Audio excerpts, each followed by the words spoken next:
Already ধুবুলিয়াতে তা স্নান করে উঠে রোদে দাঁড়িয়ে বেশ ভালো লাগছে, জানো তো।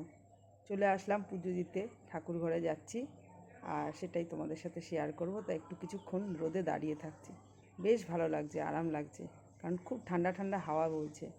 আজকে থেকে বেশ ভালোই ঠান্ডা পড়বে মনে হচ্ছে। আর ধুবুলিয়াতে সবসময় একটু বেশি ঠান্ডা, তার কারণ কর্কটক্রান্তি রেখা আমাদের ধুবুলিয়ার উপর দিয়ে গেছে, সেই কারণে। তা চলো যাই, পুজো দিয়ে আসি। ঠাকুর ঘরেও বেশ রোদ পড়ে, তাই শীতকালে দুপুরবেলায় পুজো দিতে বেশ ভালোই লাগে। দেখো ঠাকুরের গায়েও রোদ পড়েছে, প্রত্যেকটা ঠাকুর। আজকে শীত পড়ে গেছে তো, তাই ফুলগুলো একটু কম ফোটে, কিন্তু পদ্ম ফুলগুলো বেশ ফুটেছে। আর আগে থেকে তুলে রাখা হয় বলে পদ্ম ফুলগুলো বড় হতে পারে না। এগুলো যদি দিনের দিন তোলা হয় তাহলে কিন্তু ভীষণ সুন্দর হয়, অনেক বড় বড় ফোটে। আর দুটো দুটো মাত্র ধুতরা ফুল পেয়েছি, আমাদের নিজেদের গাছের ফুল, কিন্তু কি করা যাবে, সব চারিদিকের মানুষ এসে নিয়ে যায়।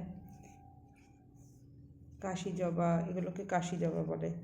আর এমনি লাল জবা আর এই সাদা ফুল আর এখন ফোটে না, সাদা ফুল ফোটা বন্ধ হয়ে গেছে ঠান্ডা পড়ার পর থেকে।